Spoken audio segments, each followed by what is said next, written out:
Hola, mi nombre es Valeria y hoy vamos a estar hablando sobre la fisiología del deporte. Para comenzar vamos a explicar de qué se trata la fisiología del deporte. La fisiología del deporte es la ciencia que se encarga de estudiar los órganos y sistemas al momento de realizar actividad física. Es decir, qué es lo que ocurre de manera tanto celular como integral al momento de hacer ejercicio y cómo entonces el cuerpo se regula ante esta situación de estrés. La ciencia también se encarga de estudiar la relación que existe entre nuestro cuerpo y el medio externo y cómo afecta entonces este medio externo a nuestro cuerpo en el momento de hacer ejercicio. Por último, estudia también la respuesta del organismo ante un estímulo. Después de la repetición sistemática de varios estímulos, que es lo que conocemos como entrenamiento, se dan también ciertas modificaciones tanto estructurales como funcionales que a lo largo del tiempo van a crear adaptaciones en nuestro organismo. Cuando hablamos de actividad física, hablamos de un proceso que implica la contracción activa del músculo esquelético y también cambios a nivel sistémico, es decir, que los sistemas van a encargarse o intentar satisfacer las necesidades energéticas de este músculo esquelético que está en actividad. Los cambios que podemos mencionar es la activación de las diferentes fibras musculares. El músculo esquelético está conformado por diferentes tipos de fibras musculares en las que cada uno tiene un sistema energético distinto y es activado de acuerdo a la intensidad, a la duración o a la fuerza del ejercicio. Uno de los cambios que podemos observar al realizar actividad física es cambios en el sistema cardiovascular, ya que este va a aumentar su función, por ejemplo, aumentar la frecuencia cardíaca o el volumen sistólico, con el objetivo de llevar más sangre a esos músculos que están en actividad. A nivel vascular vamos a encontrar ciertos cambios como una vasodilatación en esos capilares que van a estar llevando sangre a los músculos en actividad y una vasoconstricción de los órganos que no están participando en el ejercicio. Como es conocido, la sudoración es una respuesta al ejercicio, es decir que también se van a dar cambios a través de la piel, ya que esta va a intentar regular la alta temperatura que se da o a la que se llega durante la actividad física. Y también habrá cambios al nivel del sistema nervioso central relacionados con el suministro y el buen mantenimiento de oxígeno en el organismo. Todos estos cambios que se dan al nivel del organismo van a depender de tres cosas: el estímulo aplicado, la intensidad del ejercicio y la duración del ejercicio, que es lo que conocemos como fuerza, potencia y resistencia. ¿Cómo el organismo entonces obtiene la energía necesaria para sostener esta actividad física?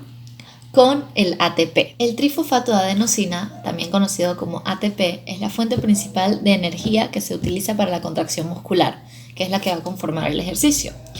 Este compuesto pasa por una hidrólisis mediante la enzima ATPasa, en donde se libera energía y entonces se da la contracción del músculo esquelético.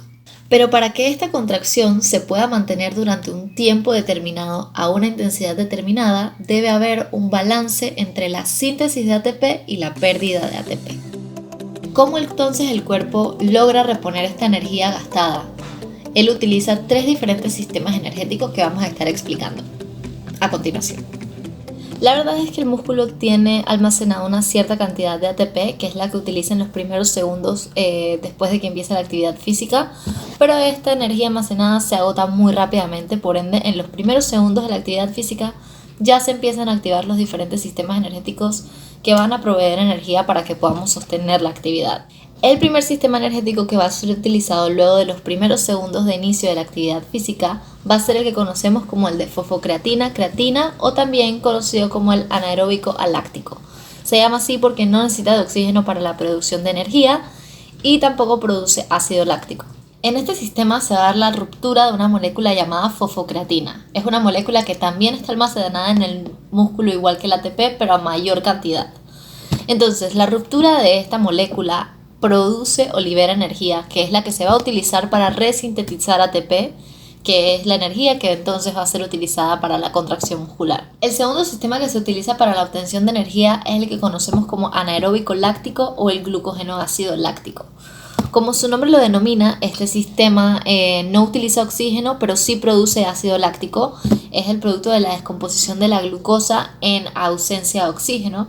Y cuando este se acumula sin darle al cuerpo tiempo de eliminarlo, tiene ciertas repercusiones que vamos a ver más adelante. Este sistema se activa en ejercicios en donde tienen mucha intensidad pero poca duración, por ejemplo en alzamiento de pesas o en correr a una velocidad elevada. El ácido láctico se produce, se reutiliza y no hay mayor problema. Este sistema es capaz de utilizar solamente un sustrato para producir energía. En este caso sería la glucosa. No puede utilizar ningún otro nutriente. Un sistema súper eficaz cuando se necesitan grandes cantidades de ATP a un tiempo muy corto. Es decir, que es muy rápida. No es tan rápida como el sistema anterior, el anaeróbico láctico, pero sí produce mucho más ATP que ese. Este sistema está conformado por dos partes diferentes. La primera es la que conocemos como glucólisis, en donde la glucosa se convierte a dos moléculas de ácido pirúvico liberando energía. Luego de la glucólisis, el ácido pirúvico entra a la mitocondria de la célula, donde se supone que se va a unir al oxígeno para producir más ATP. En ciertas ocasiones el suministro de oxígeno que llega a estas células no es suficiente para que se dé la segunda fase, que es la fase oxidativa, y por ende el ácido pirúvico, en vez de unirse al oxígeno, lo que va a hacer es convertirse en ácido láctico, que se va a transfundir o a difundir hacia el líquido intersticial y hacia la sangre. El tercer sistema, conocido como el aeróbico, es el que sí utiliza oxígeno, por ende sí se puede llegar a la fase oxidativa, que es la que mencionaba anteriormente. El suministro de oxígeno es suficiente, es decir, que el ácido pirúvico puede reaccionar con el oxígeno para producir más ATP. Y en este caso también se pueden utilizar, aparte de la glucosa, los otros nutrientes, como los aminoácidos y los ácidos grasos. Podemos decir entonces, después de haber explicado los tres diferentes sistemas, que el sistema anaeróbico láctico, que es el que no utiliza oxígeno y no produce ácido láctico, se utiliza en actividades de corta duración pero de mucha potencia, por ejemplo el alzamiento de pesas. En cambio el sistema aeróbico, que es el que sí utiliza oxígeno, se usa en actividades de duración más prolongada, por ejemplo un maratón. A continuación vamos a estar explicando la estimación o la utilización de ciertos sistemas de acuerdo al ejercicio que se va a hacer, y esto va relacionado o depende de la duración del ejercicio y la intensidad del mismo.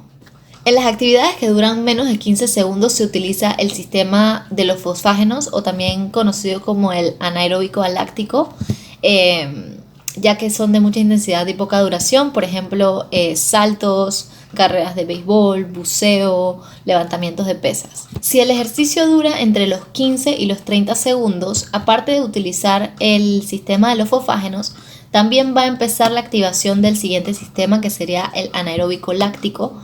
Y en este caso podemos dar ejemplos de ejercicios, por ejemplo, carreras de hockey en hielo o baloncesto. Ya cuando se llega a los 2 minutos de actividad física, el sistema aeróbico láctico está activo completamente. Y esto ocurre en ejercicios, por ejemplo, de correr 100 metros o natación, tenis, fútbol. Este sistema anaeróbico láctico va a ser utilizado durante los primeros 30 minutos del ejercicio, en donde solamente se va a utilizar glucógeno o glucosa como fuente de energía. Y ya luego de los 30 minutos se va a necesitar obtener energía de los otros nutrientes, se va a necesitar oxígeno también. Entonces es donde va a empezar el sistema aeróbico, y ya se van a poder utilizar los ácidos grasos y los aminoácidos como fuente de energía. Y este es el proceso en donde conocemos que se da la quema de grasa. Por ende, este sistema solamente se activa en ejercicios de larga duración, como lo son maratones, jogging, patinaje, ciclismo, entre otros. Si hablamos de la intensidad y la duración del ejercicio, podemos decir que un ejercicio que sea muy prolongado no va a tener una intensidad tan alta, y viceversa. Y también va a depender mucho de la dieta y de los sustratos que pueden ser utilizados por los diferentes sistemas. Ahora que logramos explicar los diferentes sistemas que utiliza el organismo para obtener energía, podemos entonces preguntarnos, ¿hay alguna diferencia entre el hombre y la mujer a la hora de hacer ejercicio? Sabemos que la composición corporal entre el hombre y la mujer no es igual. Por ende, se puede decir que sí hay ciertas diferencias en cómo funciona el cuerpo de un hombre y de una mujer a la hora de hacer ejercicio. La verdad es que no hay muchos estudios sobre la fisiología del deporte en la mujer. La mayoría de los estudios se han hecho en hombres, pero las pocas diferencias que se han estudiado entre el hombre y la mujer a la hora de hacer ejercicio tienen que ver con el tamaño y la composición corporal y la presencia o ausencia de la testosterona.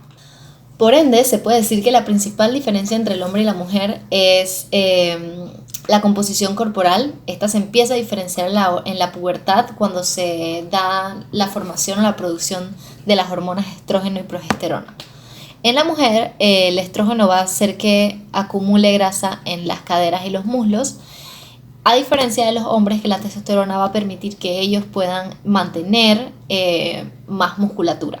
Otras de las diferencias que podemos destacar sería a nivel cardiovascular, ya que la mujer tiene menor volumen de sangre, menor volumen de eritrocitos y menor volumen de hemoglobina. También tiene un menor tamaño del corazón, por ende va a tener una frecuencia cardíaca mayor que la del hombre, un menor volumen sistólico y un menor pulso de oxígeno. El volumen respiratorio en las mujeres también va a ser menor, ya que este está relacionado con el tamaño y la composición corporal.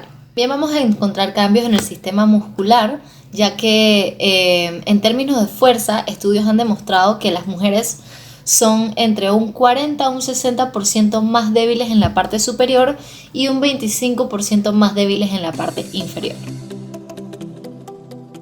El objetivo final de una disciplina deportiva exitosa es que los músculos sean capaces de obtener la fuerza necesaria para mantener una intensidad estable en un periodo de tiempo determinado. 3 términos que determinan, por ejemplo, los sustratos que van a ser utilizados, el sistema energético que va a ser utilizado a la hora de hacer ejercicio, las diferentes modificaciones que ocurren, las diferentes adaptaciones. Y estos 3 términos son la fuerza, la resistencia y la potencia. La fuerza se define como la capacidad de ejercer tensión sobre una carga, y esta depende de la capacidad de contracción del músculo.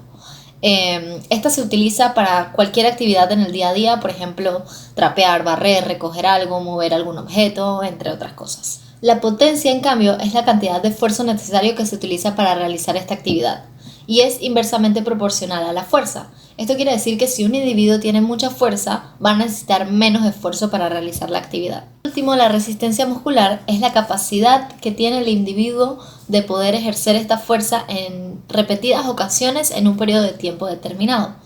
Y esto va a depender mucho de la dieta y del glucógeno almacenado en los músculos. Podemos concluir que una persona que tiene una dieta rica en carbohidratos va a almacenar más glucógeno en el músculo y también va a poder realizar actividades de un mayor tiempo comparado con una persona que solo consume grasas y proteínas.